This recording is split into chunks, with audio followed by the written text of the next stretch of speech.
It's the history of the building that's so, if the walls could talk, what would they tell us? There would no doubt be plenty of stories dating back to the mid-1800s.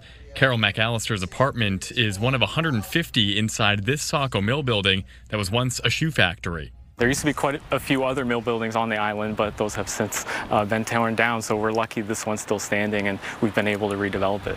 It's one of a bunch of mills along the river in Saco and Biddeford that have been transformed from abandoned eyesores to thriving hotspots in the past decade. Pretty popular spot, I would imagine, for both people looking to rent and also businesses looking to set up shop. Yeah, we actually have quite a few folks that in the building live here and work here as well.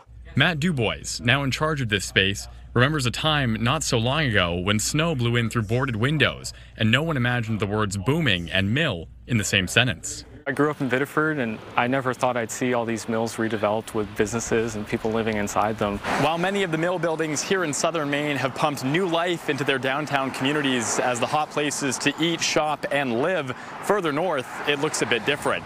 Here in Rumford, you won't find bar stools or bedrooms inside the paper mill. It's still the manufacturing hub here in town, supporting the economy in a more traditional way. Well, this is probably one of the most flexible and versatile mills anywhere in Maine and probably anywhere in northeastern New England. The mill, bought by Nine Dragons Paper out of Hong Kong a few years back, has been a fixture in town for generations. At the height of mill employment, 6,000 men went to work every day there. Those numbers are a thing of the past, but against the odds, the mill itself isn't.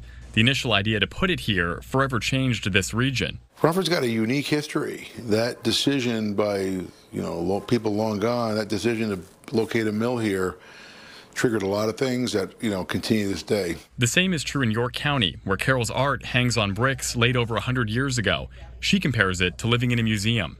I feel like I'm still on vacation, except when I clean, then I know I live here.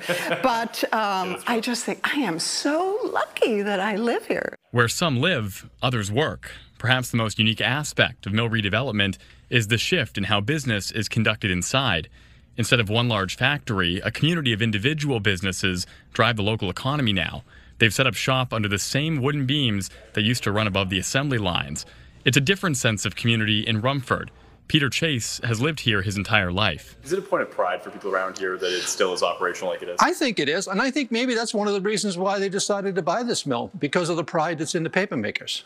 The future looked quite bleak for business about a decade ago, but the new ownership and a steady supply of quality timber and clean water in the area has kept the paper operation going. The people in the community are resilient, the people in the community are optimistic, and it's certainly it's fascinating to both be part of and to see unfold. The mill's continued success not only means jobs for pulp and paper workers, but others nearby too. Rumford's business district, referred to as the Island, has storefronts, banks, and restaurants, all doing well in a relatively small economy. Tourism is on the up and up too, with plans to open a new hotel in town sometime next year. We've gone from a paper mill town to a town that still has a paper mill.